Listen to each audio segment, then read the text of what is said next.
केंद्रीय मंत्री अनुराग ठाकुर धर्मशाला एयरपोर्ट पहुंचे हैं। एयरपोर्ट पर केंद्रीय मंत्री अनुराग ठाकुर को गार्ड ऑफ ऑनर दिया गया है। तो केंद्रीय मंत्री अनुराग ठाकुर ने कहा है कि केंद्र की मोदी सरकार ने हिमाचल प्रदेश के विकास कार्य में कोई कमी नहीं रहने दी है। धर्मशाला केंद्रीय विश्वविद्यालय में 2 कैंपस बनाए जा रहे हैं, जिनमें से एक का निर्माण कार्य चल रहा है, दूसरे कैंपस का काम जल्द शुरू होगा। इसी के साथ उन्होंने राम मंदिर पर भी अपनी प्रतिक्रिया दी है। उन्होंने कहा कि अयोध्या में भगवान श्री राम जी का भव्य मंदिर तैयार हुआ है, साथ ही भव्य एयरपोर्ट भी सरकार की तरफ से बनाया गया है।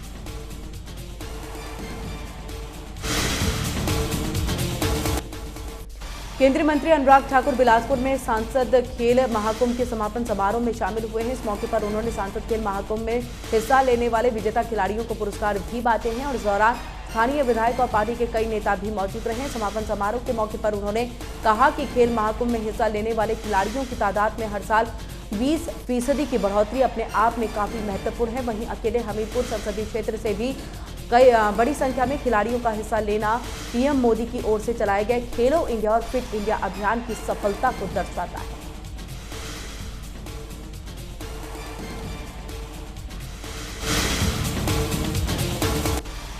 सुप्रीम कोर्ट से संजय कुंडू को बड़ी राहत मिली है। सुप्रीम कोर्ट ने हिमाचल हाई कोर्ट के आदेश पर रोक लगा दी है। हिमाचल हाई कोर्ट को फिर से फैसले पर पुनर्विचार करने का निर्देश दिया गया है। हिमाचल हाई कोर्ट के आदेश के बाद राज्य सरकार ने मंगलवार को संजय कुंडू को डीजीपी के पद से हटा दिया था और आयुष विभाग में प्रिंसिपल सेक्रेटरी की जिम्मेदारी दे दी थी।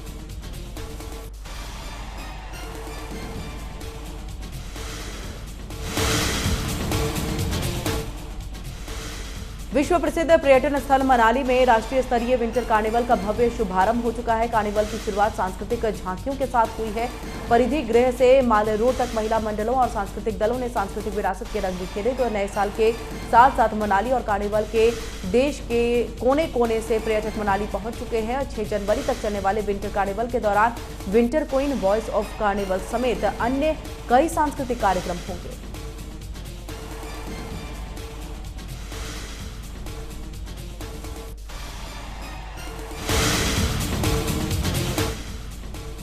प्रधानमंत्री नरेंद्र मोदी ने लक्षद्वीप के कवरत्ती में कई विकास परियोजनाओं का उद्घाटन और शिलान्यास किया है। इसी के साथ उन्होंने रोड शो के जरिए लोगों का अभिनंदन भी किया है। लक्षद्वीप के अपने दौरे में मोदी ने करीब 1150 करोड़ रुपए से ज्यादा की विकास परियोजनाओं का उद्घाटन और शिलान्यास किया। आपको बता दें कि इस समय पीएम मोदी दक्षिणी राज्यों के दौरे पर है। तयशुदा कार्यक्रम के तहत पीएम मोदी तमिलनाडु की यात्रा के बाद लक्षद्वीप और केरल में आयोजित कई कार्यक्रमों में शामिल हो रहे हैं।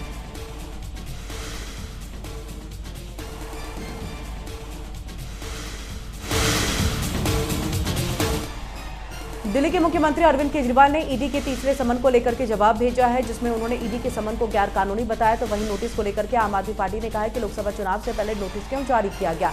इससे पहले ईडी ने 2 समन भेज करके 2 नवंबर और 21 दिसंबर को केजरीवाल को पेश होने को कहा था, लेकिन केजरीवाल ने इन दोनों समन को गैर कानूनी और राजनीति से प्रेरित बताते हुए ईडी के सामने पेश होने से इनकार कर दिया था। 21 दिसंबर का समन मिलने के बाद केजरीवाल 10 दिन के लिए विपश्यना के लिए चले गए थे।